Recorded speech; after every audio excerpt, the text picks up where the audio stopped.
Hello, my name is Jeff Bowles and I am hosting today's webinar. We will give people a chance to get connected and we will start the webinar promptly at 12 o'clock p.m. Mountain Daylight Time. Thank you.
Hello, my name is Jeff Bowles. I'm hosting today's webinar. We will give people a chance to get connected and we will start the webinar at 12 o'clock p.m. Mountain Daylight Time. Thank you.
Hello. Again, my name is Jeff Bowles. I'm the Technical Business Development Manager for Pigeon Mountain Industries and the host of this PMI and Mountain Rescue Association Technical Webinar Series. Excuse me. Before we begin, I want to address some housekeeping items for the webinar. All attendees will be muted during the entire webinar. We will have time at the end of the presentation to answer any questions you may have. For questions related to the presentation topic, you may type in and send questions at any time during the webinar using the questions function on the dashboard. You may use the chat function, which is separate from the questions function, for any other comments you may have. The webinar will last approximately 1 hour, including time for questions at the end. If you are having trouble with your sound, you may switch from computer to the phone audio or the reverse as needed. Okay, let's get started. Today's presentation is going to be given by Scott Hammond and Sean Roundy. Scott Hammond is a volunteer and Man Tracking Sargent with the Utah County Sheriff's Search and Rescue Team and a professor of management in the Jon M. Huntsman School of Business at Utah State University and an author, speaker, and a consultant. He is the author of Lessons of the Lost, Finding Hope and Resilience in Work, Life, and Wilderness, and The Peach and the Coconut, A Leader's Guide to Culture. His Management Minute is heard by more than 20,000 listeners every day, and he is a regular guest on radio and television nationwide. He has been recently quoted in Fast Company, U.S. News, and World Report, the Denver Post, and many other publications. From Iceland to China, South Africa to Canada, he has thrilled audiences with his stories and ideas about lost person behavior, transcending cultural difference, and highly reliable teams. Accompanied on this webinar uh, will be Sean Roundy. He is the webinar committee chair of the MRA. He is the MRA Intermountain Region chair and a member of the Utah County Search and Rescue Team for 20 years. Today's presentation topic is based on years of research with dozens of rescue teams in several countries. This webinar explores reasons why teams often focus on advancing technical skills and neglect the social aspects of operations, as well as the consequences. You will learn 8 questions you can ask to measure your own team's performance, and at which point they will and which point the way to improvement where needed. So you can learn a lot about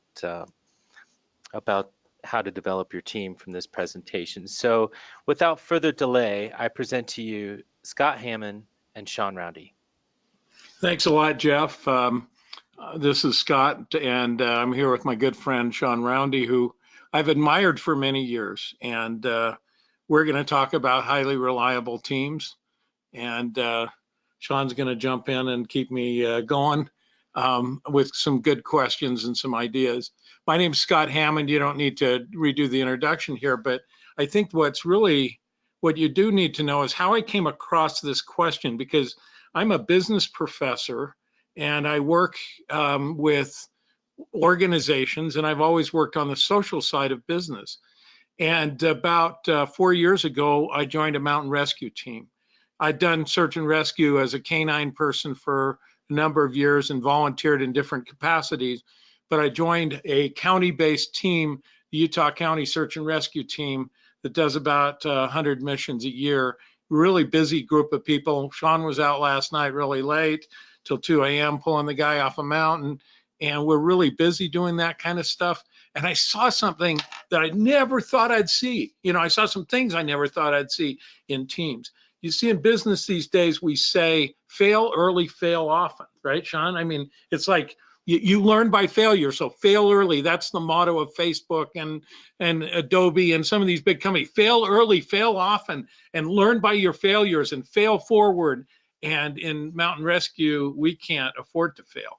And so there's a group of teams out there that have to structure in a way that they cannot fail, and they have to have complete reliability. And so my journey in the last 3 or 4 years with my research has been to figure out how do you create a social dynamic where you have reliability, And one of the things about reliability, and I think this is something that is real important, is that you got to have a continuous flow of problems. That you don't achieve reliability when you're sitting here going, thinking hypothetically about maybe what you'll be doing next year. You got to have people coming in the emergency room door all the time, and you got to be on the mountain like Sean was last night, once a week, once a month, at some regular interval, so that you can learn by doing. And so that continuous flow of problems that are real and hypothetical, and then how you're forming and reforming your team around those problems. And I think that's the other thing that search and rescue has taught me, is that it's not like here's a team that's fixed and here's a problem that is dynamic. Let's now take our fixed team into that dynamic problem. The team is dynamic. The membership is dynamic. The people in that team are dynamic. Parts are coming in, people are coming in, expertise is coming in, information is coming into that team. And so that team is always in flux too. And in other kinds of environments, you get a much more stable team. Does that make sense? Yeah, and when I was talking about this topic earlier with Scott, I asked him, so do you think MRA teams, they really need this kind of information? He's like, oh yeah, absolutely. And I'm like, but MRA teams, like we've got it dialed, we do our reaccreditations and all the teams. I've tested lots of teams. Oh yeah. And they're sharp and they're good. But based on the feedback I've gotten, just some of the responses from people, probably the number one comment is that they point out that for them, an HRT is a hostage rescue team. Uh-huh. So I replied, yeah, so they better be reliable. But it sounds like a lot of people are really interested in this topic. They're like, so I think there is a need for what we're going to dive into beyond just the technical skills, really how people get along and how that directly influences the outcomes of your mission and your satisfaction, retention, everything. Yeah, in fact, satisfaction, retention, but it also, in fact, the main thing we want is reliability. And there are things that you can do. And so at the end of this hour, we hope that you have 8 things that you can really do, that you can focus on to create better reliability. Because if you've been on a team, well, Utah County had a situation, I guess about 10 years ago, where there wasn't fault or blame, but they just had a difficult rescue that didn't go well. And as a new member of the team, I've heard about that. It still hurts. So we want reliability. We live by reliability. Reliability is expected. And as I got into this, there we go. As I got into this over the last 3 years, I've done about 127 different interviews. I've gone to 34 different teams. Those have been in the US, Canada, the UK, and Iceland. I've talked to EMS teams and flight crews and firefighters and operating rooms and military search and rescue. Spent some time on 2 different occasions with the Royal National Lifeboat Institute in the UK, and which is a fun kind of a team, because when you go out on that boat, that's your team. You can't call up and get additional resources. The other thing I've done is I've used and relied highly on Wyke and Sutcliffe's highly reliable organizations literature that is very helpful. If you want to read more about it, that's a good place to go. First thing you need to know about highly reliable teams, and this is mountain rescue teams, right? We solve complex problems. So Sean was on the mountain last night rescuing a young man who had a reported laceration and ultimately had some dehydration, right? And was in a very difficult area. But he was able to walk out. But the fact that he was able to walk out came as a surprise to some extent. Sean was already set up a raising and lowering system and doing some things like that, but hey, we were able to walk him out through some difficult terrain. So complex problems, the first characteristic of a complex problem, and this applies to business, it applies to an operating room, it applies to mountain rescue, is it cannot be solved by a single person. You've got to have other people, other experts, other information in the room, and the only way to get that is with another person. And that means that our teams are highly integrative and highly differentiated.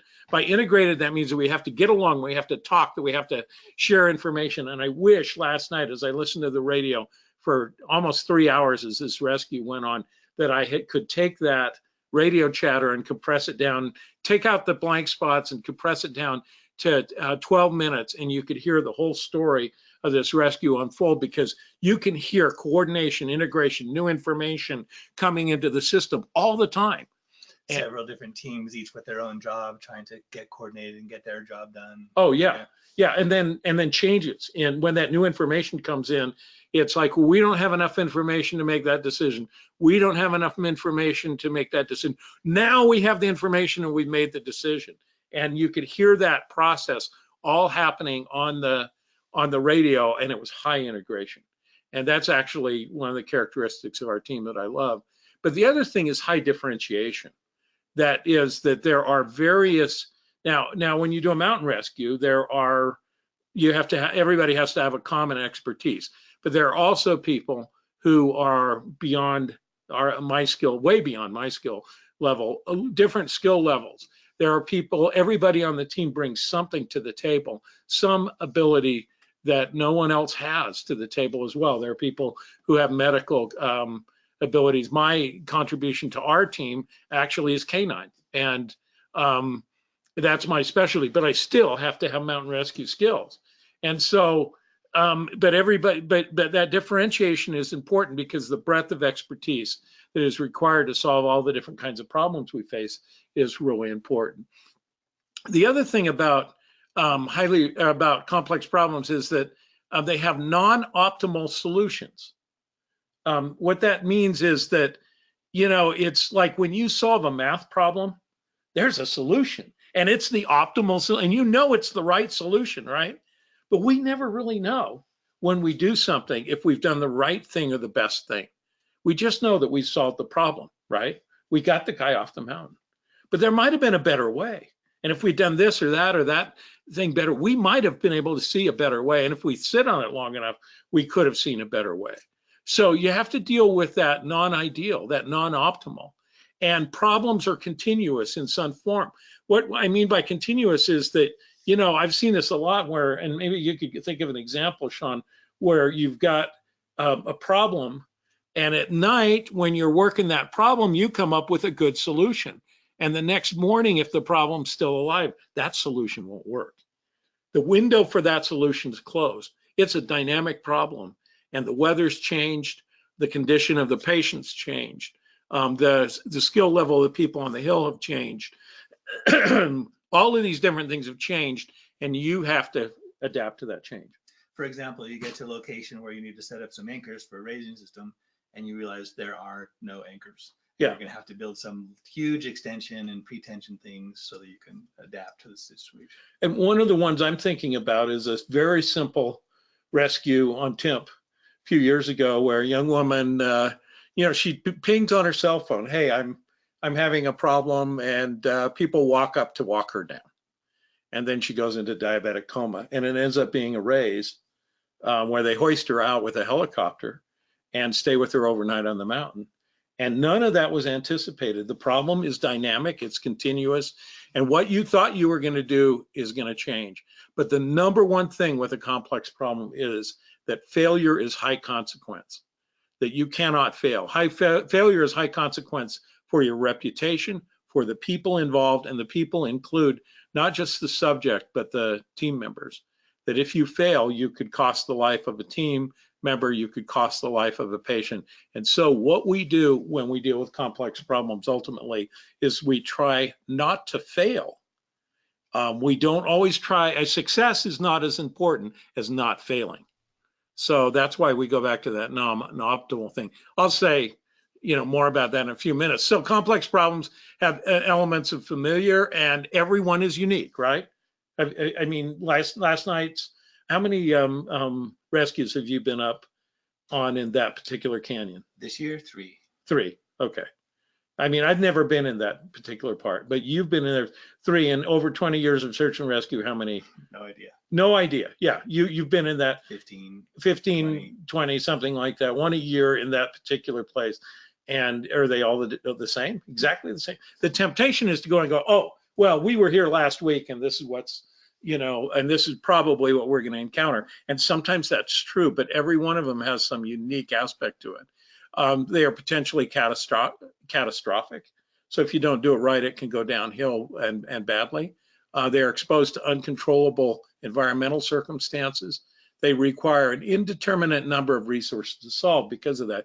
You don't really know how many people you have. How many did we have last night? We had about 25, a great turnout, but if we had to carry them down that rugged river with falling logs everywhere, we could have used 50 people to be handing that litter across. Down. Yeah, you just don't know. And as it turns out, we needed how many? Mostly Team 1 got it done. So Team 1 was 6. Yeah, half a dozen people were key, but you just don't know what resources you need. Meanwhile, helicopters are on standby, paramedic teams are on standby. You don't always know that. Solutions sometimes lead to new problems. So particularly for the subjects, so they will come down the mountain, we'll let go of them, and they'll go on to deal with rehabilitation and a number of other things. Solutions have closing and opening windows, expiration dates, And responders sometimes face unrealistic expectations and high scrutiny, which essentially is a nice way of saying that sometimes you come down the mountain and there's the media and you're on live television, and you just didn't expect that or didn't think of that. That took you 2 hours. You're like, that was fast. Yeah, yeah. And it seems to, at least in our situation, never be related to the actual significance of the rescue. If you can do a really significant hard technical rescue and get no attention, and you can do a walk up, walk down like we did on Father's Day, and the media is down, it's a slow news day, So sometimes that's the public with unrealistic and sometimes unrealistic and high expectations that you'll get it right every time. Well, this next slide, I wanted to talk a little bit about the important, of course, technical skills are very, very important. And that's something as a new team member that I've learned is that, you just cannot make a mistake. And I just remember on my test to become a new member, leaving a carabiner open and how disappointed I felt in myself. Yeah, unlocked, okay. Deeply disappointed in myself. It was nicely pointed out by Russ Black, and I felt like, oh, I could have killed a team member, and I was depressed for a week. Technical skills are so important, and getting it right technically is so important. But if you don't have the right team dynamic, if you don't get along, if you don't trust each other, if you don't have some of those really positive things, then you don't achieve high reliability. And so that's just the bottom line. If you want a highly reliable, a team that delivers that doesn't fail, then you have to pay attention to both technical skills and team dynamics. Now, Sean, don't you think we spend more time with technical skills? Isn't it just a lot easier? It's easy to measure, and it's easy to know when you're not good enough. And people are often blind to the other. Luckily, our team typically gets along great, but there are moments when you see people a little hesitant to speak up, not quite sure if it's safe to volunteer an opinion. New people, Yeah. They get used to it. They learn that it's okay. And some people overshare, Yes, but we don't talk about the process of teams. Even on a healthy team like ours, we don't talk about the process of team formation very much. And as I presented this at a number of SARCONs around the country, I get invitations all the time from teams saying, come in and talk to our team about this. And I'm really glad to do that, but it's a lot better if they talk amongst themselves. Honestly, they don't need a facility. You got to talk about what do we do well? How do we get along well? Just like families do, and more, we're a lot easier. It's a lot, well, the example is it's a lot easier to talk about where will we go on vacation as a family than it is to talk about how will we decide where we're going to go on vacation. Mm-hmm. So talking about those process questions is hard, but that's what we're going to do today for the rest of this presentation.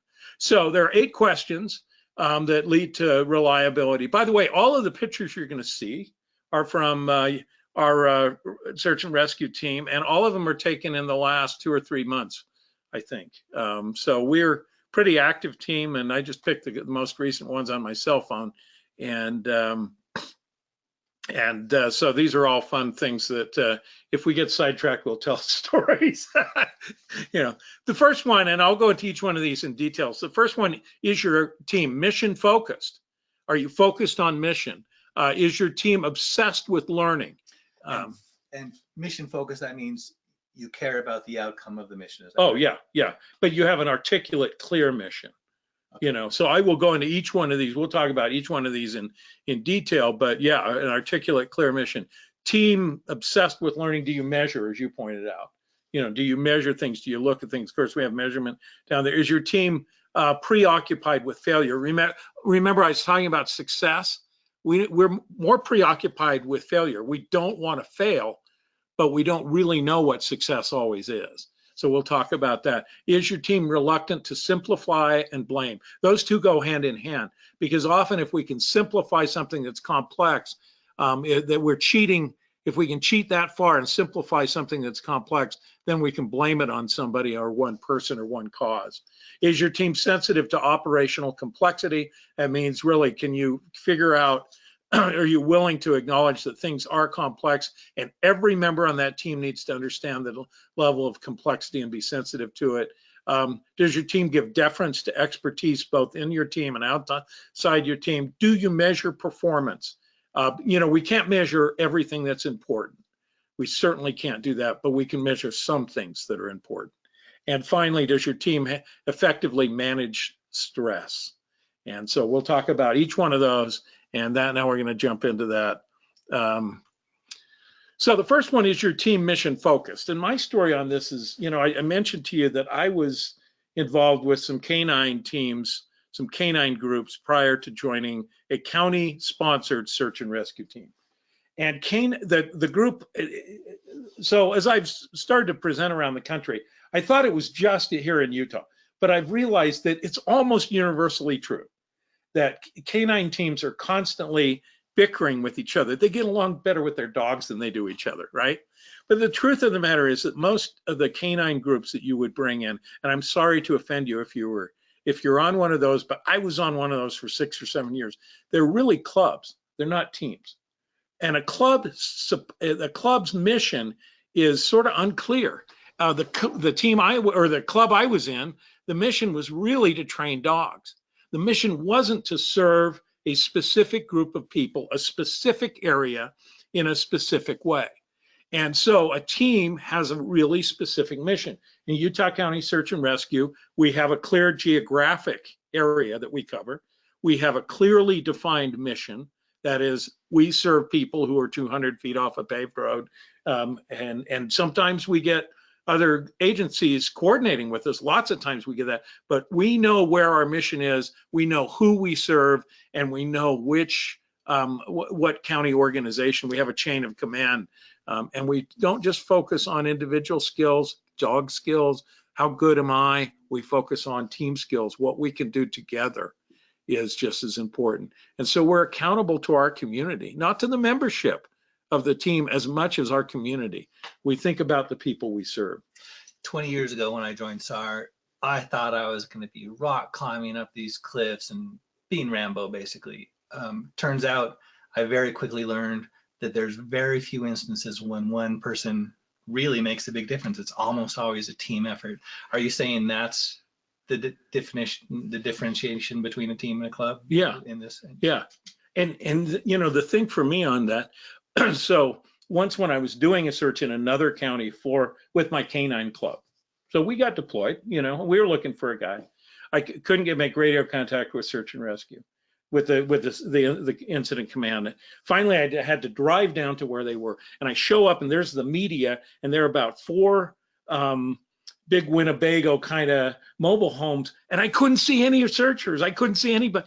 And I'm sitting there going, the media is sort of barred, and I walk through the media line, I walk across into and out behind all of these Winnebagos are about 40 searchers hiding from the media, because these were people committed to the mission of search and not to being Rambo and being famous. And so they didn't want to be on TV. And if they sat on the other side of this Winnebago, then the cameras are going to be taking pictures of the searchers and da-da-da-da-da. And it made me realize that there's a commitment to that lost person. That's that person who needs rescue. There's a commitment to that, and that's our mission. And yeah, if you get on TV sometimes, all right, you buy ice cream for the team and stuff, but it's not about that. It's really about that person you carry down the mountain who says thanks, and sometimes not, But I'm the same way. I didn't start with that as a motive, but I found that has replaced from an identity perspective. I cannot not do that now. It's a level of service that I'm addicted to. So anyway, so you understand that. So how do you figure out if your team knows exactly does your team have a clear sponsor? Do you know who your sponsor is and a clear constituency? Do you know who you serve? Does your team have an articulated mission statement? Do you say that? Do you write it? Are volunteers attracted by that mission statement? Are teams fully committed to that mission statement? Does it keep people there and serving? We know on our team that we don't We rescue people, not dogs, but a couple of times we rescued dogs. Then we joke about it. But, but we know that, and our team members know that. Does your mission inculcate your team, inoculate your team from ambiguity? So, can you sit there and go, yeah, we don't do dogs, or we don't go out of county, or we don't do this.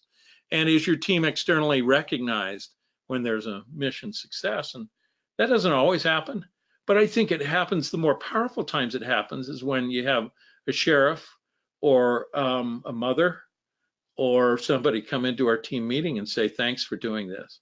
The media stuff is not as important as that personal thanks. And you remember the fellow on that river search that we did who came in and thanked us at the end of that. Were you there for that Provo River search 2 years ago? Not sure. Yeah, a fellow who had lost his wife and mother in a whitewater accident, and then a bystander, also 3 fatalities. Oh yeah.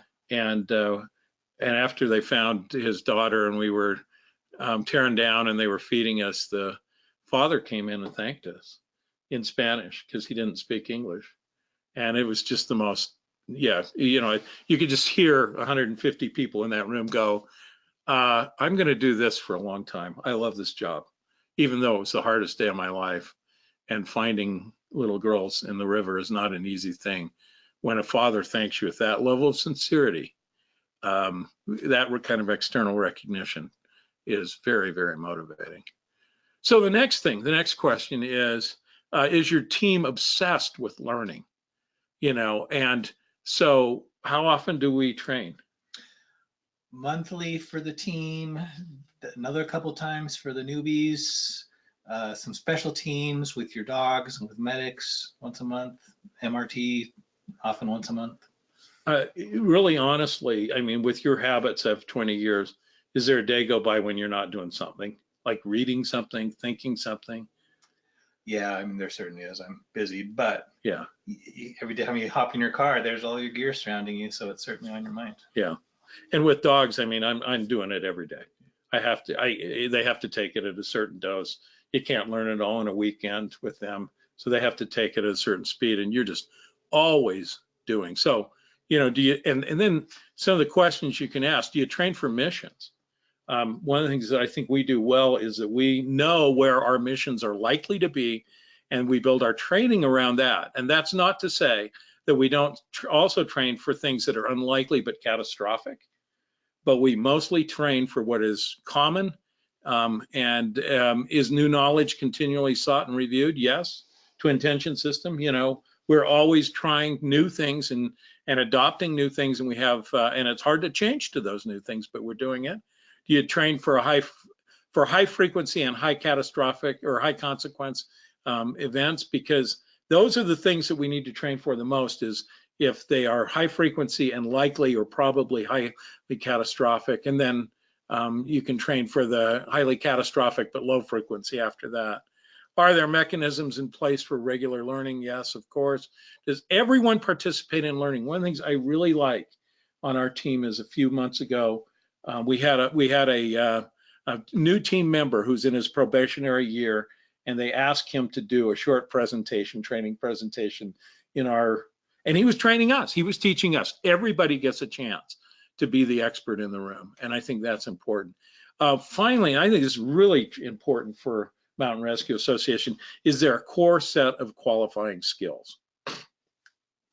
For me, learning, I had never rappelled until I joined this team. I had never done any of that kind of work, but essentially they said, if you don't learn it, you're not on the team. We could call you up and you can bring your dog when we need dogs. But if you want to be on this team, there's a core set of skills, and they include medical and they include mountain rescue, and you have to do that. And I didn't think I could at my age, and I love it now. So, and then does your team do an after action review or a performance thing after every? Did you do it at 2 o'clock in the morning last night? Yeah. A little bit? I think it was earlier. We might have talked a little more in depth. Yeah. But we certainly did. Yeah, I can think of the maybe 150 missions I've done in 3 years. I can think of 3 or 4 times when we didn't do it. Mhm. And even late at night, take that really pregnant time after your missions When it's fresh. when it's fresh, when there are issues that you can fix, because you might be out the next morning doing the same kind of rescue, but also it's fresh, as you say, and that's when learning is really poignant. And if you wait until your team meeting, it's just not the same. Yeah. In military development after action reviews, just after the failure of the Vietnam War, they developed those as a way of learning, and military, police, fire have adopted it. Lots of nations have adopted it. It's the way to go. And there's lots of data that says it's probably the best way to learn. Third one, is your team preoccupied with failure? Remember, we talked about, like, it's not about success, it's about not failing. It's about taking that problem and hanging on to that problem until you can resolve it, not taking a high risk option out, which is what teams that are preoccupied with success, they're going to say, well, this is a risky solution, but if it succeeds, we'll be done and we'll have all of this great stuff. And if we fail, well, we'll just learn and we'll try again. We don't have that luxury. And so we hang on to a problem until we can solve it. And it may not be the optimal solution, but until we can solve it without failure.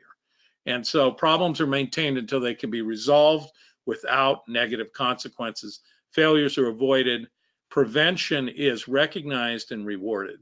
And so how many times have you been on the hill, Sean, when somebody says, well, we could do that, but, well, tell me what you were telling about the rock fall last night if we'd had to do the raise.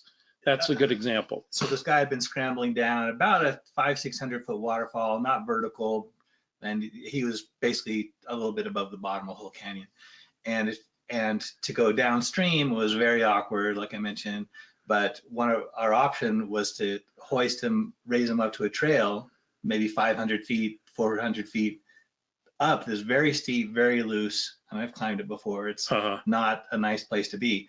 The anchors on top were questionable. We would have had to do all kinds of backing up for that.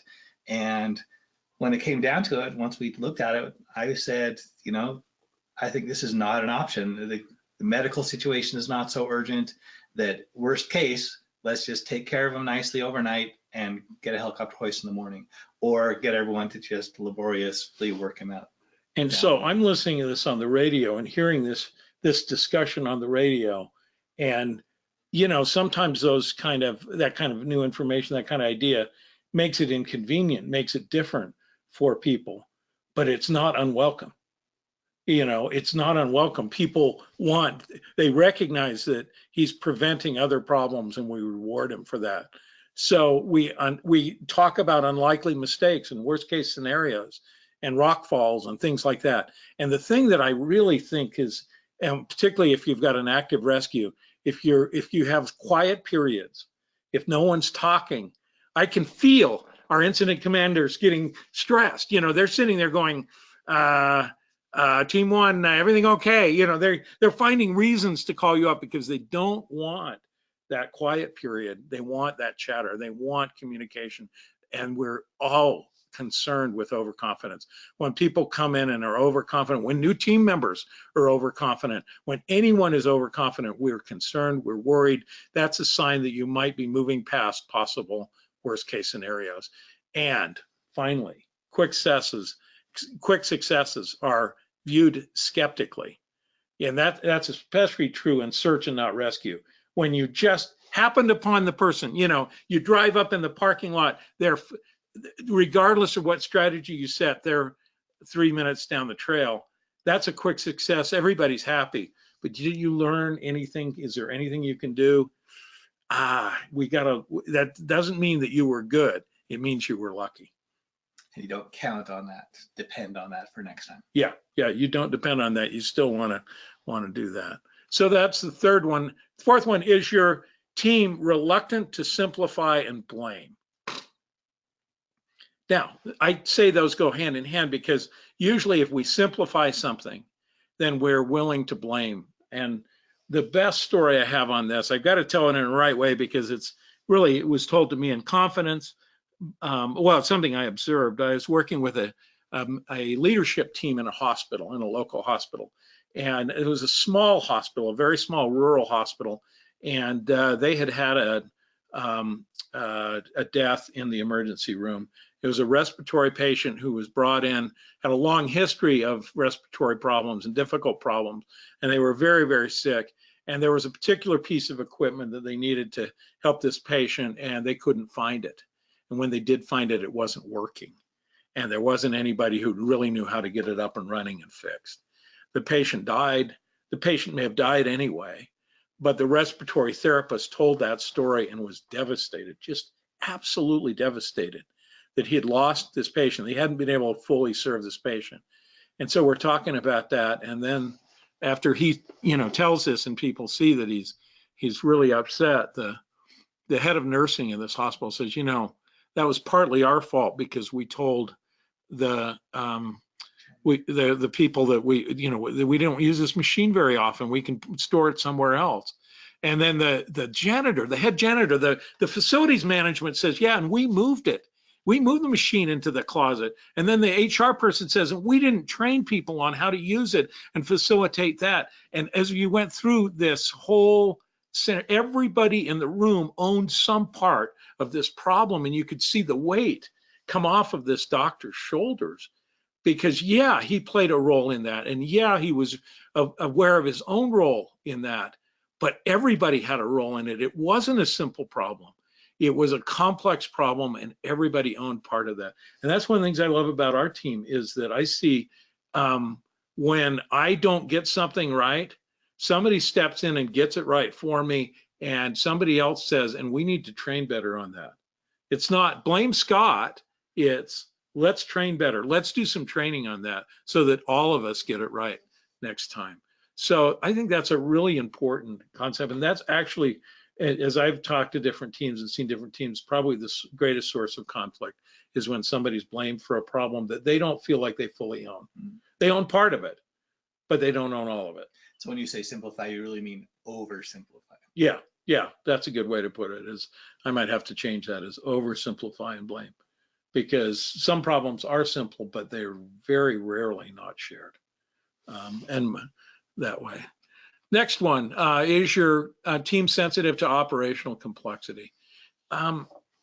In business, we talk about systems thinkers. Are you a systems thinker? And the thing there is really that you want everybody in your organization to be able to see and understand the problem in the wider way. Now, I've got to focus on my part of the problem, on my, if I'm running the rope system, I've got to focus on my job, minding the PREOCCUPIED. All right, I've got to focus on that. But I also need to see the bigger system, because that allows me to see things that other people may not see. Example, Sean and I were up on a hill a couple of years ago. I was minding the PREOCCUPIED, and he was running the on-site team. And somebody on the team, I can't remember who, said, "Oh, we have a big storm coming in." Well, they were up high enough that they could see the storm. We're all focused on other things. They have a piece of information that's really important. They're seeing the whole system. They're seeing the whole environment, and suddenly we have that piece of information too. And we did get a downpour that day. So everybody needs to be attentive to the whole and attentive to their part. And you can't say you just keep yours. There's a messy reality inside most systems. We had a rescue years ago where someone took a 50-footer off of a cliff up this pretty dicey canyon, and we spent the whole night lowering this individual over 5 or 6 waterfalls to get him down. And sometimes we'd get down and we'd reach the next waterfall, and the team had already set up the anchors and everything. And so we got busy lowering, but we'd get to the bottom of that, and we still had to carry this patient another 50, 100 yards to the next waterfall. Oh. And so I kind of added that to my list of great things to do especially as a team leader or on scene, or really anybody, is get your job done, but also look ahead and make sure we're ready for the next step. Yeah, and that's exactly it. And everybody has to do that at some level. And it also helps us with, this helps with commitment too. It's a lot easier to be committed to the larger problem if you can see it. and understand it. And I noticed this take when you join the team, you listen to that organization that's going on before as you're driving to a problem, and you don't really understand it. You really just focus on your little part of the problem. But the more you become a team member, the more you understand that why are we putting a helicopter on standby? Who is this person? What are they doing? When they ask, let's see, last night they were asking for wind direction. What are they asking for? Why wind direct? Because they're asking about helicopter and flight possibilities. And you start understanding the context of those simple questions, and that just leads to commitment. You understand that there are a lot of moving parts and important parts. So everybody needs to have that and be part of that, and you need to acknowledge everyone's intelligence as part of that. Does your team give deference to expertise? So there are times, Sean, when you have the expertise to solve a problem and times when you don't. I have less expertise on mountain rescue than you do, and people know that on our team, but I'm sure you have a limitation too, or you need multiple people with your skills. And so having that ability to say, within our team, we have these experts and we know who's an expert. This person can do support, this person can do design and set up the system. And then when we get into a cave situation, when we get into a highly technical rescue, when we have a difficult medical problem, what experts do we need to bring in from outside the system? And being willing to do that. It's about boundaries. Yeah. So, can you think of an example of that, by the way? When we brought in an external person to say, a local person, like sometimes you say, particularly with searching, I've noticed that we'll bring in somebody who really knows the local terrain or who's worked in that area before if we haven't. Honestly, the only situation that comes immediately to mind was a situation where we brought in we had lots of agencies on this one actually, and some of these other experts embedded themselves and they were doing a job. And after there was a shift change, I realized those are not the experts, we are. And we need to be assertive and take over that part that we know we do best. On that note, it's really important to know these other resources and know which ones really are skilled, because in that case, there were a couple people who really were truly expert and they belonged right up. So it really works both ways. Don't invite people in who don't have a known expertise, but if you have expertise, bring them in. And that includes sometimes if you're looking for a subject who has some mental issues. I recall one situation with an autistic young man that we brought in somebody who's familiar to that person, who'd been an advisor or counselor to that person, to greet them on the way down on the trail. I just thought that was brilliant. As the father of an autistic son, I thought it was brilliant to bring familiarity into this boy's world as quickly as possible. And it reminds me of the lost person questionnaire where you're asking detailed questions. Now, people don't always know and they're like, oh, they would never hike that far. Yeah. But at least you can get some information to help give clues. Yeah, absolutely. So next one, does your team measure performance? Is your team clear about performance standards for missions and for training? With us, we have percentages that we have to attend. So there's something that we measure in terms of attendance, but then there's also the subjective. I noticed that our incident command people watch very carefully how well we do in training so that they know who can lead a team, who can train, who can just contribute.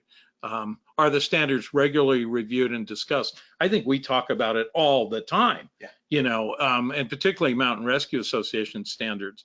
And we are encouraged to be involved with Mountain Rescue Association and learn those standards and get to where we can review other teams and help other teams, because that's how you know and learn those standards. And they are not everything, right? They do not define us, but then in some ways they do define us. They do create a cohesive knowledge base that we are required to have, that we can rely on. And so are those standards uniform and externally reviewed? And that external review is really important, particularly if you're Mountain Rescue Association. That is hands down one of the most, if not the most useful feature of the MRA, I believe, is getting peer reviewed by other teams, getting to know the teams around you for mutual support. And it really helps keep your standards high, which is what most matters when. And a lot of the value of that is not so much in the review process, but in the preparation to be reviewed. Exactly. So when we do when we have a new member review at the end of the first year, it's getting ready for that review where there's high learning. Now, there's also high learning in the actual event. I'll give you that, and it's stressful, and there's some reality to it, but it's in preparing for that is the highest value, I think. I went on a sailing trip, 2,500 miles through a couple oceans once on a friend needed help sailing a boat home from Venezuela. And one of the sailing instructors that was on board for a while pointed out his number one rule when he was teaching, and it is always look good. And the way he explained it is, if you're doing it right, if you're thinking it through, if you've got your knots, you're going to look good. And if you don't, things are going to mess up, go south in a hurry, and you're going to look bad. So getting ready for the accreditations, you want to make a good impression. You want to pass. You want to show how awesome your team is, and you're right. Always look good. Yeah. Dress right, That's what one of our team guys says. Finally, does your team effectively manage stress?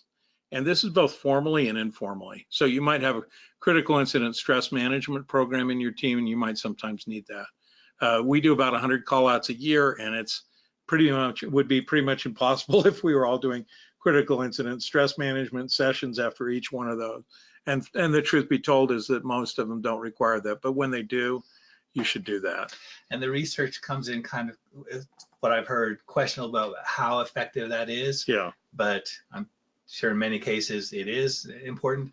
I think preventing stress is almost as crucial.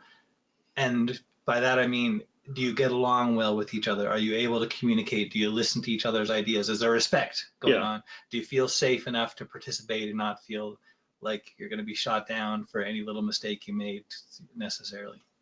So, so that's the formal way of managing stress, and you should have something formal in place. Yeah. But the informal is probably more effective and more important, in my view. And we had a situation a few years ago when a new member of our team did his first body recovery. And it was very difficult for him, particularly because it was a young woman and he has a daughter about that same age, and it was just really hard on him. And I knew he was struggling and it was hard. And so on a Sunday afternoon, I went over to his house to talk to him, and we had a good chat, and it was nice. It was just nice to be there with him. And we didn't just talk about this, but I visited with him and stuff. And as I was walking out, his wife sort of corners me and she says, you're the third person here today from the team, And I just thought, that's a great team, because there were more than one person, more than one of us that was, oh, this guy's hurting. And I know they would do that for me. I know that same thing would happen. I know Sean would do that for me if I was hurting in that kind of way. So those are the 8 things that we talked about. I'll just go over them again really quickly, and then we can open up for questions. Is your team mission focused? Are you obsessed with learning? Is your team preoccupied with failure? Is your team reluctant to simplify and blame? Is your team sensitive to operational complexity? Does your team give deference to expertise? Does your team measure performance? And does your team effectively manage stress? Now, I'm going to do a little advertisement here, but by the end of this summer, I will have a questionnaire that is online that you can do a team assessment with these on Mountain Rescue Association teams. I hope we'll set this up on Qualtrics. It'll be online. Every member of your team can take this. The survey that we'll put out, it'll be about 35, 40 questions. And then you can look at the individual results, the team results, and the national MRA norm on that. And so we're hoping to have that up and ready, and hope you'll participate in that when it is. I mentioned to Scott, if you do your norming based on MRA teams, it's going to be way above average of national average. And he says, that's okay. We're okay setting a high standard. And when people come up a little short, it's good, healthy for them to know, oh, we could improve in this area. Yeah, and that's actually the real value of this, is it's not to really measure yourself against other teams as much as it is to say, why are we better? What is our perception of ourselves? Where can we improve? Does this team member have a common view, or are they an outlier in some of these areas? And talk about it amongst yourselves. Like I said, it doesn't, at the beginning, it doesn't help so much if I come and meet with your team, but it does help a lot when your team talks about this and manages it themselves. While we wait for any questions, let me just share a quick story on that last point that I was talking about managing stress, reducing it during a mission. It came on the same call that I mentioned earlier where the guy fell off a 50-foot cliff, landed on his face, and we spent all night taking him down all the waterfalls. And I had learned from one of my key SAR mentors that one of the great ways to reduce stress is just use polite language. Please, thank you, good job. And so I was on scene command, and as we were lowering down the first waterfall, this one wasn't vertical, so we had 6 attendants, on the 2 sides, stepping over logs, and people were saying, okay, watch out, log on the right, you got it good. And we got down to the next lowering station to switch the ropes over. And I said, that was great, guys. I can't imagine how that could have gone any more smoothly.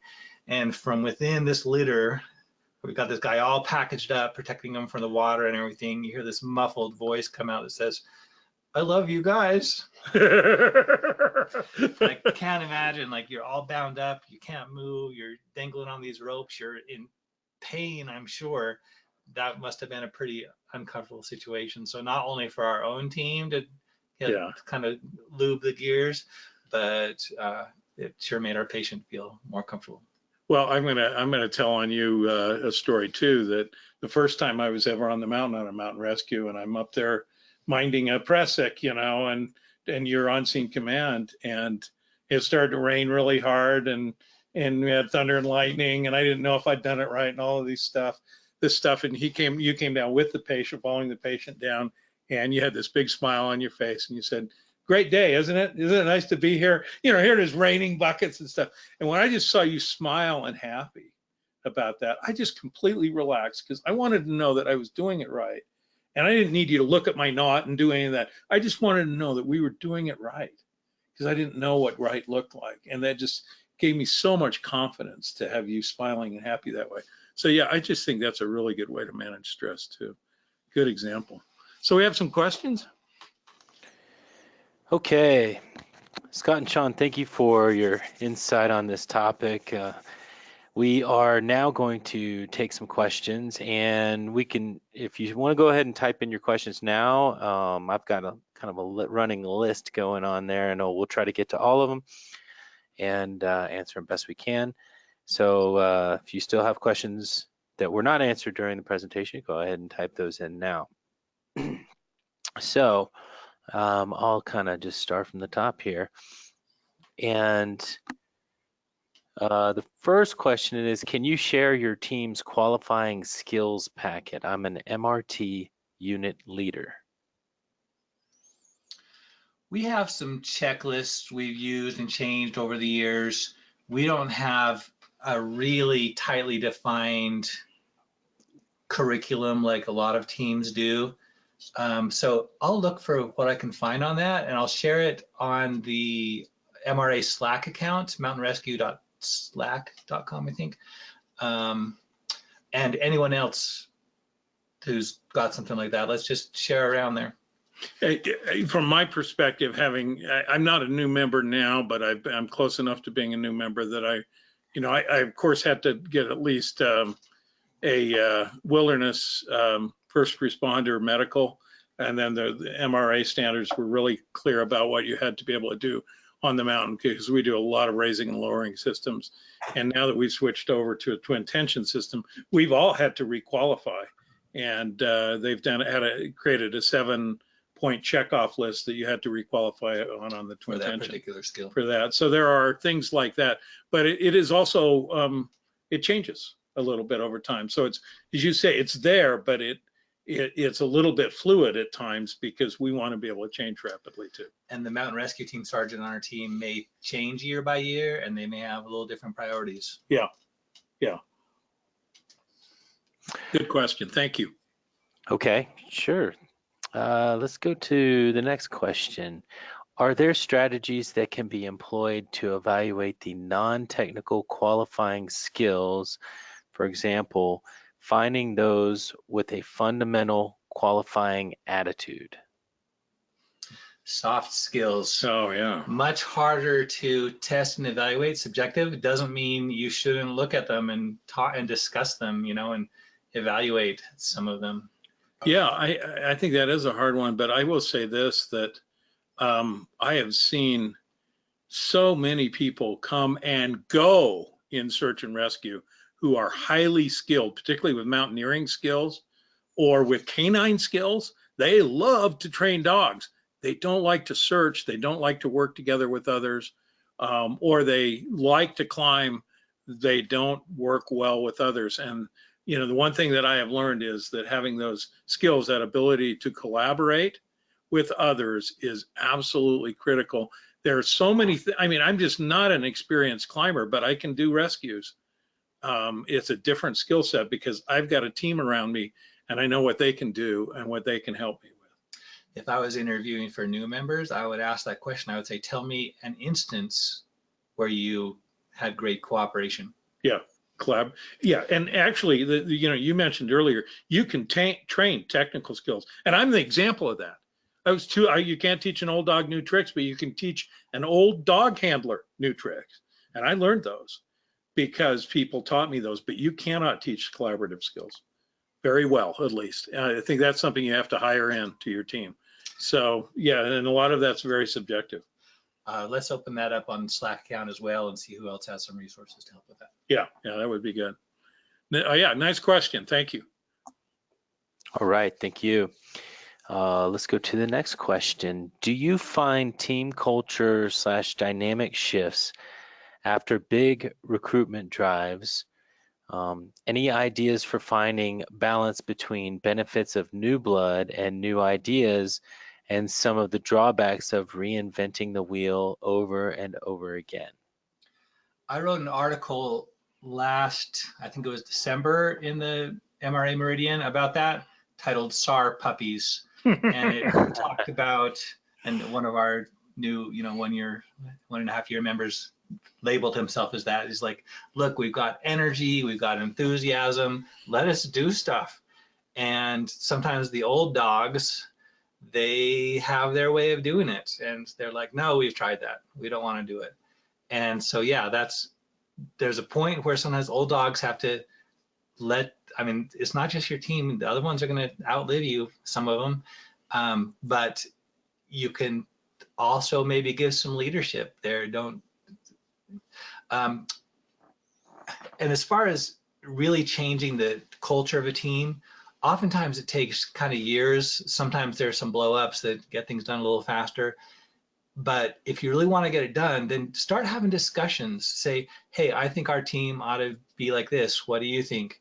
Get people kind of on the same page. Sometimes you might realize, oh, you know what, you're right, I was wrong. But if you can get the more people kind of agreeing with you, it helps that shift happen. When my second year on the team, I think, I was made the public information officer, so made some press contacts for non-mission, information and such. And I created a webpage, and with that, I built a discussion forum. And you know what happens? There's the story, right? There was one kind of situation in our team culture where people didn't feel free to speak up, where they didn't quite feel respected, and people really started speaking out, and some were really honestly out of hand, but complex problems, right? Mm-hmm. The people who were in charge can't just entrench and say, no, you're wrong. It takes some give and take on all sides. I would say there are two things that you have to do. One is create a space, and that's what an after action review does. Mm-hmm. But if it's more complicated than one incident, if it's a bigger thing, create a space. And then the second one is take time. If you want to change culture, then what you want to do is create a space. So go to a place where you won't be interrupted. 1, 2, 3, 4, 5 hours, book it, get everybody there, and then say, what would be the ideal team culture? Let's describe the ideal team culture, and then what's keeping us from getting that? Are we there? I don't know. Are we there? Can we get there? What do we need to do to get there? And that conversation alone will make a lot of difference. Good question. Yeah, go ahead. And by the way, the thing I mentioned about building consensus, maybe one at a time, and kind of build your group, that's especially effective when you're not the person in power and you don't have to say, So if you kind of build consensus, the power of the masses is kind of like U.S. government, right? Executive branch versus judicial, et cetera. Yeah. You can begin to build more sway that way. Yeah, and one of the, I mean, you and I have talked about this. Every team in search and rescue needs a command and control system, but you also need a circle that you stand in where you can all share equally. Yeah. And that's what, again, the after action review symbolizes. And finally, I'd mention, if you're going to try and instigate some change, have a lot of respect, because if you're just angry, it's not going to be received nearly as well. Yeah. And especially respect the history. Yeah. The past, people who are maybe doing things that the way they shouldn't now, but they've saved a lot of lives in the past. When you bring in, back to your original question, when you bring in new members, new blood, and that can really turn things over. We don't have that high percentage of a turnover annually, so we don't encounter that. But one thing you can do is sit down the new guys, and just have a talk and say, look, this is our team culture. And if you don't like it, talk to us about it. But yeah, that's good. Good stuff. So good question. Thank you. Do we have time for any more? I think so. We might be running over a little bit, but there's a lot of questions coming in. So if we can kind of keep rolling through, we'll try to get to as many as we can. Next question would be, how do you intentionally encourage team identity? What elements are common to the most solid teams And that part of that was, was if you want to recap, part of your presentation there. I'll say two quick things about team identity, and then Sean is really an expert on the area of identity. It's so strange, but I notice this in search and rescue culture. Don't we love to dress right, to have that shirt that says search and rescue on it and what team member we're on and wear the right hat and have the cool new coat and all of those things. One of the things about identity simply is the symbol that you wear around that, the sticker that's on your car. All of those things are part of an identity, and so allow people those symbols and give them access to those symbols of identity. That's the first thing. And then the other thing about identity is to take that time and that space. So have a social event, let people learn about each other's on a personal level, let people get to know each other's families so that you know who that person really is. I just finished 2 days ago my first draft of a book on identity. It's called Find Your Depth in a Shallow World. And in it, I divided identity into 10 different layers. And it starts from kind of the more surface, goes down deeper. The first surface is what Scott just mentioned, is like your possessions, the things you wear, just how you look from the outside. And that can be really meaningful to a lot of people. As you go deeper, you start talking about your values, your behavior, and connections, relationships. Mm-hmm. So you hit along a lot of those. About a dozen years ago, me and another team member started our motorcycle team, and we used to train like twice a week, just riding everywhere. It was awesome. And so the calls would come up, and I remember there was some hikers just lost up on the ridge trail behind Timpanogos, and we walked over to the command post and pointed at the map and said, they're right there or they're right there, because these are the only spots you can feel lost on the ridge trail. And sure enough, we just covered that. Anyway, so we had this tremendous sense of solidarity, and we were friends, and also that was really useful. Another thing I would do is just emphasize the good. Like when you have a successful mission, just make sure and say, hey, good job, you guys. You saved somebody's life today, or you made a difference here, and just unite around that kind of mission. So the group of young people that I went through with, and they're all a lot younger than me, went through the first year experience with, we have a group me page where we chat on every call out, on everything, on every problem that everybody has. It's become this forum of brothers, and I just cherish that. Those connections are probably one of the two most significant reasons why people stay on search and rescue for more than 2 or 3 years. Yeah. So yeah, by all means, develop. We've had one person from our group move away, but he's still part of our team in that little group. Yeah, one part of our team that's moved away, but he's still part of our group, I should say. So nice question, thank you. Okay, moving on to the next one. How does your team leadership manage or handle measured subpar performance? Boy, that's interesting because, the one thing you never want to do is humiliate somebody in front of their peers. We had a situation a few weeks ago, Sean may not even know about this, where there was some really subpar performance on the mountain. Didn't put anybody's life in danger, but it was not what we should have done. And I noticed that person being cornered. I also noticed that the incident commander being cornered and talked to, and the sheriff deputy who was in charge and involved being talked to about what could have we done better, away from the situation where this wasn't in the formal after action review. So, that was done informally, and then it was done around finding a solution and not trying to humiliate or embarrass somebody. One of the things that we do very often is that we think when somebody doesn't perform well, that it's a matter of motivation. And so we try to motivate people in business. And that's usually people come pre-motivated. Honestly, it's usually a matter of ability. So they can't, you were asking, we're trying to motivate them to do something that they really can't do. And so that's something that you've got to think of very carefully. Or, in this particular case, we really actually didn't have the communication system set up in place. So that's why we had the technical failures. The place to ideally address this is not on a mission, but during training. And I can think of a few individuals over the years who just didn't have their technical skills up to par. And one night during a training, someone got assigned to do something he just did not know how to do, and he was just lost. And that person called me the next day and said, "Hey, can we go over these systems a little bit?" So if they're on the team, I mean, there's got to be some pressure to know your stuff. Related to that, when I was in my my new year, 3 months in, I got a call from somebody on the team who said, "Scott, I see you're struggling with this." And one of the other guys who's new in your area, because I had never done anything related to ropes until I got on this team, "I see you're struggling with this." And he invited us over to his shop, and we worked out for 3 hours. And I came away, it was just done that way. I came away feeling like a cherished member of the team, honestly, based on my inadequacies. So, it felt really good.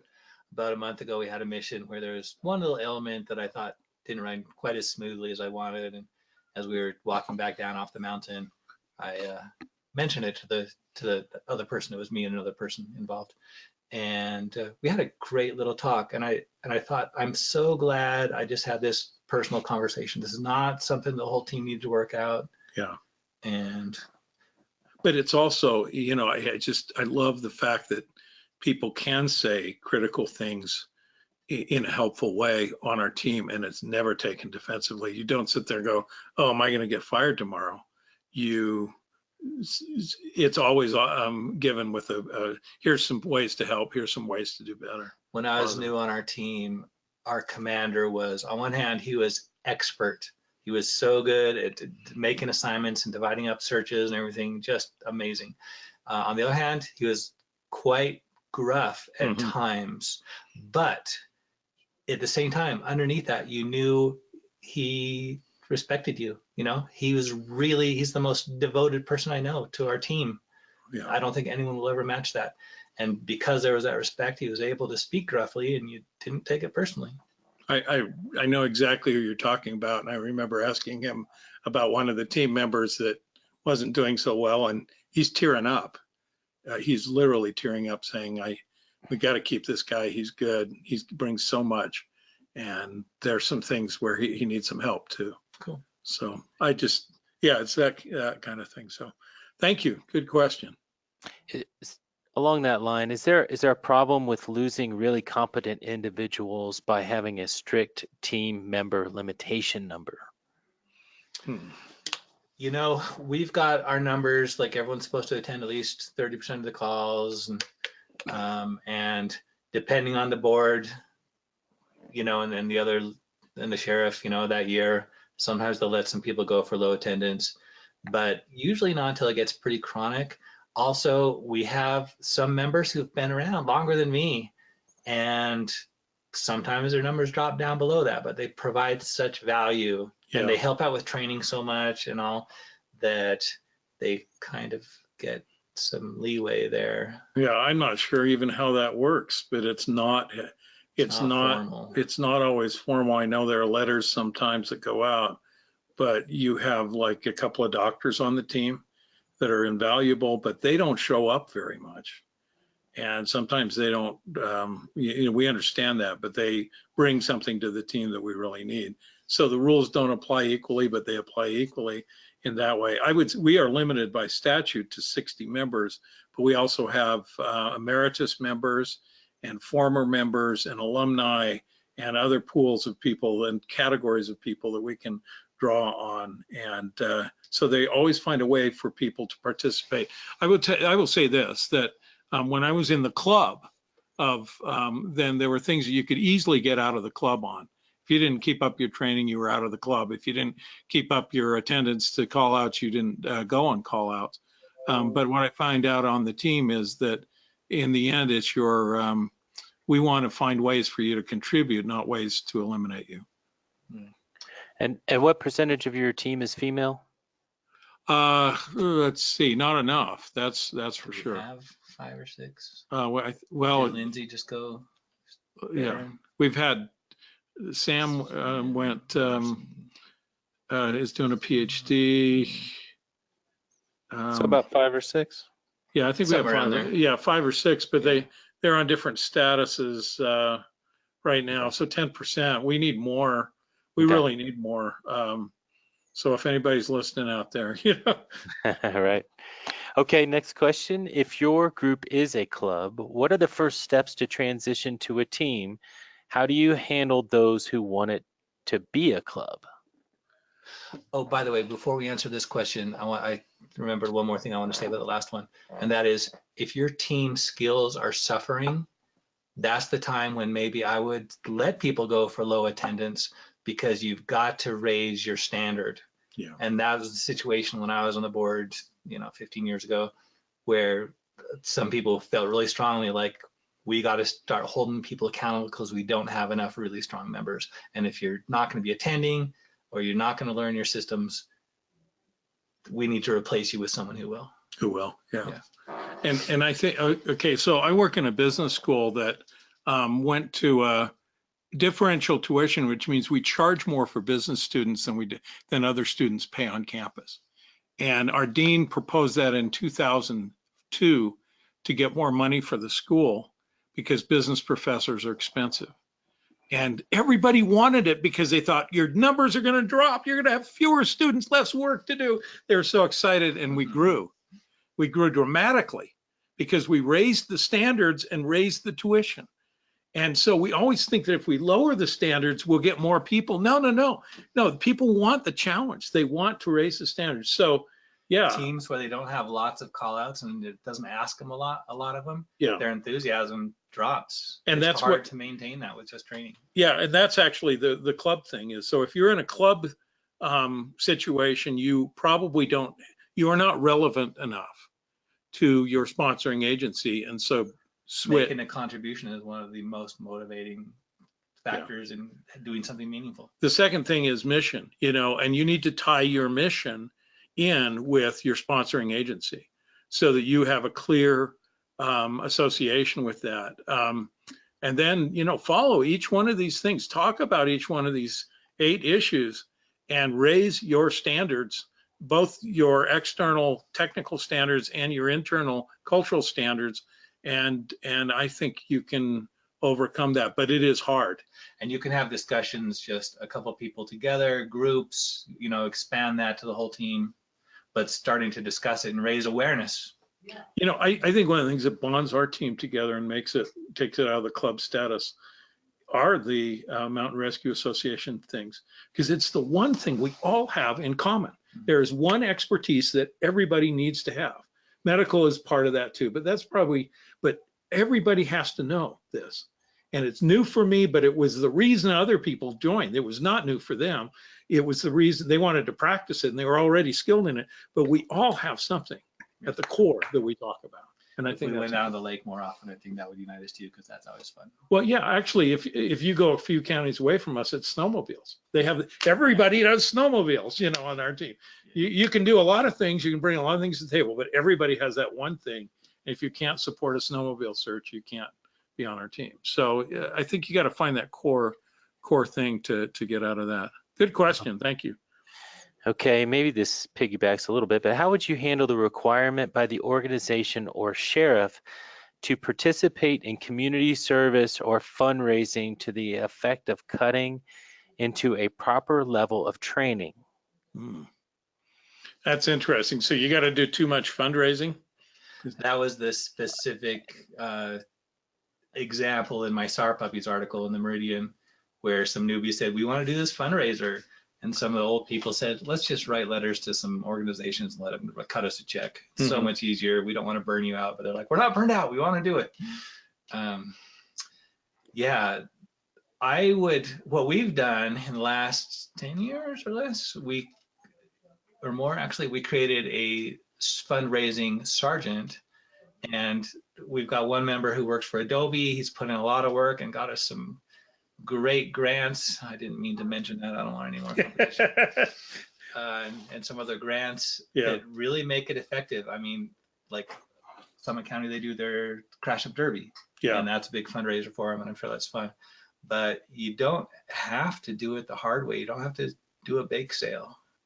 If we're lucky though, we've got so many outdoor industries and big organizations down here to help us out. Yeah, that helps a lot. And I think we get a lot from our sponsoring agency with those two sources. If you're a small county and you know, you rely on that fundraising, then you know, in the end, you have to have the resources to do what you're going to do, and finding the right balance is a hard question. I'm not sure I have the answer to that. But if you're a 10 or 12 person team in a small county, but you still need that same equipment that we need. Yeah. You know.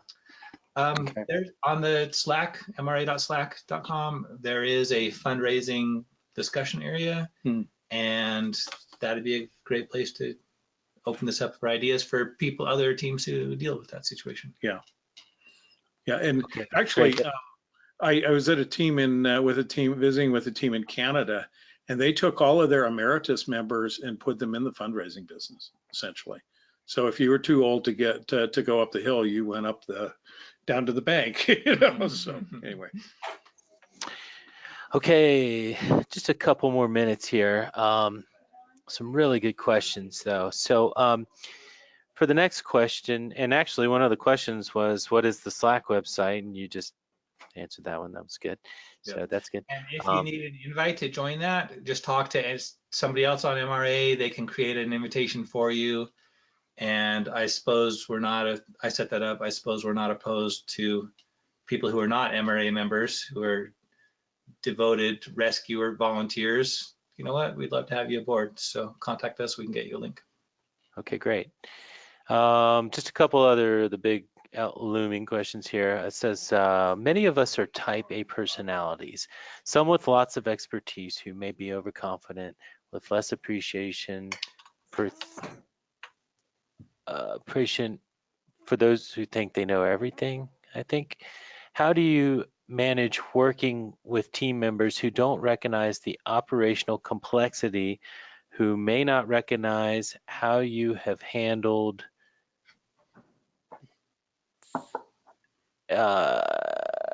everything they can think of? I think it is kind of broken up. Yeah, I'm gonna take the question because it's just a really good question, and it focuses on, a lot of us are type A personalities, and so self-moderation is extremely important.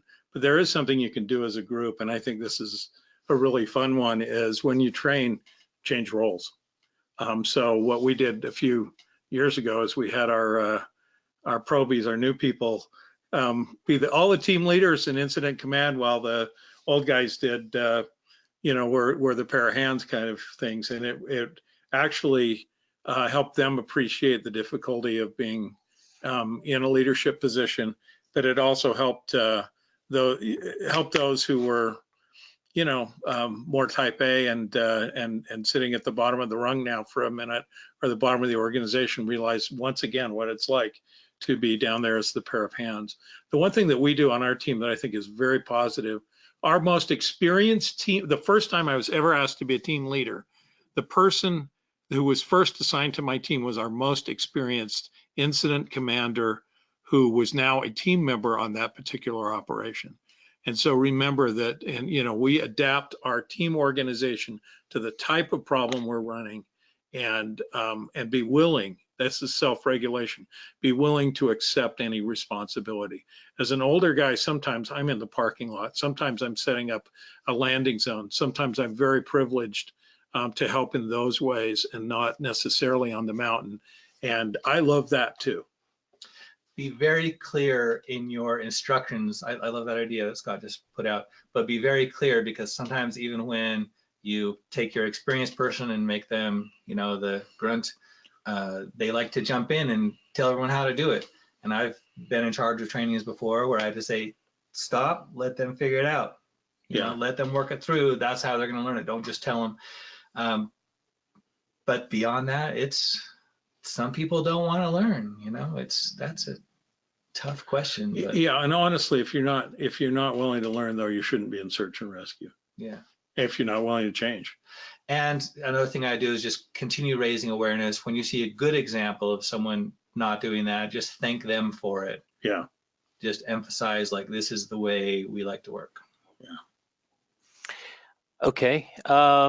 So the next question, these are great questions to use as a guide for unit leadership. How do you convince members who may not be engaged fully or deal with the group critic?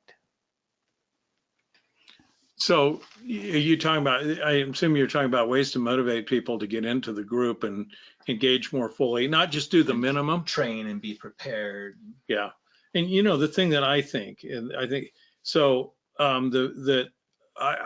when people are looking at their percentage of attendance and saying, oh, I got to go to this call out because my percentages are down, that's absolutely the wrong motivation. When you start seeing people say, I need to go to this call out because I got to support my team. I need to go to this call out. I went to a call out last week because I knew it was Thursday morning and I have summers off and most of my team members don't. And I know that there are probably 10 team members who are sitting there listening to the radio. They're going to say, how many people are checking in? And if we get 8 people checking in, then I won't need to interrupt my work day to go on this. And so it's those kinds of things that I think motivate us. That's when you are in that high reliability mode, that team mode, that you're looking to say, how do I support my team, and not how do I. And so how do you motivate people when they're not fully engaged? I wrote an article about that in the NASAR, the first one they put out that Mike Voracek got together about a year ago. And by the way, this attitude that Scott just described, it comes and goes. It's a fact of life. If you've been on there for a decade, there are going to be times when your dedication drops a little bit. You're burned out. Yeah. Yeah. But what I wrote in that other article is that there are many motivations, there are many senses of meaning, many different kinds of rewards you get from participation on this. And don't judge anybody for their motivations. Sometimes people look at somebody who gets a big fancy car and throws big stickers all over it, and they're so proud, and they're like, that is not the reason we do things. And what I would say is, shut up. If that's getting that person to train, if that person has helped saving lives, let him do what he needs to do to get out of it. Maybe you can look at some of the, consider the reasons why this person isn't getting more meaning. Maybe they don't have more of that friendship, those connections going on. Maybe they need to be reminded about the difference they make just as a team member, just figure out ask the person, say, what do you like best about SAR? And then help them get more of that meaning. And also it may be their time. I have a friend who's done a lot of mountain rescues, a former boss of mine, and he did hundreds of mountain rescues, a great climber. And he said he came down the mountain one day and said, this is my last time. He said, I'm done. Just had enough. Huh? He'd had enough, and he moved on. And so he doesn't do it anymore. It's been 5 years and he doesn't miss it at all. Yeah. And but he was done. And for sometimes, Sometimes you just need to know when you're done. Okay, great. We're going to need to wrap this up. There's a couple of little things out there about how do they get their hands on the presentation? Are there any notes, handouts, that kind of thing? So you'll see my, at the top of the slide and on all of them, you'll see my Gmail account, and you're welcome to Gmail me with any questions. I will also send you a copy of this presentation if you would like, or if we can make it available through MRA, we can do that. And I also want to mention again that sometime by the end of the summer, I'll send it out through MRA, but we want to get this questionnaire out there that you can use as a tool to sort of assess your team and have a conversation with your team about, are we really a reliable team? Okay, and that's Scott Carlson Hammond at gmail.com.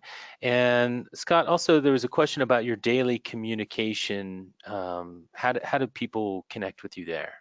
Yeah, you can reach me at this email address or through Utah State University at scott.hammond@usu.edu. That's scott.hammond@usu.edu. And if you want to have a phone conversation, I'm just glad to do any of that. Part of my, I love the search and rescue community. So you're never interrupting me. You're never bothering me with a phone call or a question. Okay, great. There is a couple questions about the campfire webinar that was presented last time in June. That will be posted to the website pmirope.com shortly. It has not been posted quite yet. We've been kind of in and out and all over the place. So that's where it will be posted there, as well as this webinar will be posted at the PMI website, pmirope.com. Is there anything else that you guys want to conclude with? Just wrapping comments. Thanks everyone for being here today and staying with us this long. Yep, and thanks, Jeff. Thanks, PMI. Yes, thank you, PMI. Yes, we really appreciate this. This is clearly a great topic that a lot of people have want to know a lot more about, and so this is very informative. So thank you to everyone for joining us, and please look for posts on social media and emails regarding future webinars, because we've got more coming up soon. Thank you very much, everybody, and we're going to go ahead and close the webinar now. So thank you very much. Have a great day. Great job, Jeff.